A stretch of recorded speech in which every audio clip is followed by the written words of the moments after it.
દિયોદરના કોટડા પ્રાથમિક શાળાના વિદ્યાર્થીઓને ધાર્મિક જમણવારમાં અસ્પૃશ્ય કહી હળદૂત કર્યાનો મામલો પહોંચ્યો નાયબ કલેક્ટર કચેરીએ। બનાસકાંઠામાં દિયોદર તાલુકાના કોટડા ગામમાં અસ્પૃશ્યતાની ઘટના સામે આવી છે। એક ધાર્મિક કાર્યક્રમમાં જમણવારમાં દલિત સમાજના યુવાનો આગેવાનો દિયોદર ખાતે કલેક્ટર કચેરીએ પહોંચી રજૂઆત કરી। દિયોદર તાલુકાના કોટડા ગામે એક સમાજ દ્વારા કુળદેવી માતાજીના મંદિરે હવનનું આયોજન કર્યું હતું, જેમાં ગામની શાળાના તમામ વિદ્યાર્થીઓને પણ પ્રસાદ લેવા માટે આમંત્રિત કરાયા હતા। પરંતુ સૌથી મોટો સવાલ એક ઊભો થયો છે, જ્યારે બાળક સવારે પોતાના ઘરેથી શાળામાં જાય છે ત્યારથી બાળક શાળા છૂટે છે ત્યાં સુધીની બાળકની જવાબદારી શિક્ષકોની હોય છે, પણ જ્યારે શાળાના તમામ બાળકો ભોજન પ્રસાદ લેવા રીઢા જ મોકલી આપ્યા છે, તે બાળકો એકલા જ ગયા ત્યારે કેટલાક આગેવાનોએ દલિત સમાજના બાળકોને ત્યાં અલગ બેસાડતા નીચી જ્ઞાતિના હોવાનું કહી દલિત સમાજના બાળકોને અદ્યુત કરવામાં આવ્યા હતા। બાળકો પરત શાળાએ પહોંચ્યા હતા, ત્યારબાદ તેમના પરિવારજનોને આ ઘટના અંગે જાણ કરતા દલિત સમાજમાં ભારે રોષ વ્યાપ્યો હતો।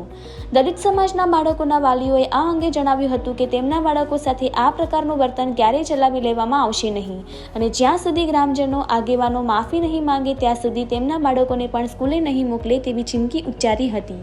જમવા બોલાયા તે શાળામાં જઈને કીધું કે તમે શાળાના નિશાળીએ જમવા મૂકજો, અને માતાજીનો હવન હતો તેના માટે બાળકોને જમવા ગયા। એટલે જમવાથી ગયેલા બાળકોને પછી અહીંયા ગયા લાઇનમાં થયા, એટલે કીધું કે છોકરો હોય ઓગળી ઊંચી કરો અને બારી નીકળી જાઓ, એમ કરીને બારી કાઢ્યા। અને છોકરા અહીંયાથી રોતા રોતા ઘેર આવ્યા।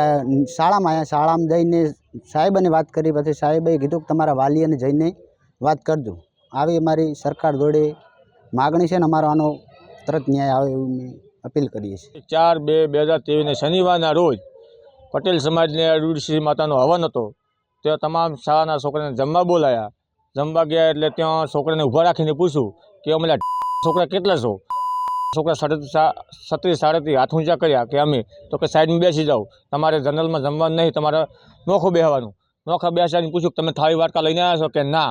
તો કહે છે કે થાળી વાટકા લઈ આવો, જમવું હોય તો નકર જાતા રહો, એવું કહીને હડતું કર્યા। છોકરાને કોઈ ધક્કા મૂક્યા, કોઈ ગમે, છોકરા રોતા રોતા શાળાએ ગયા।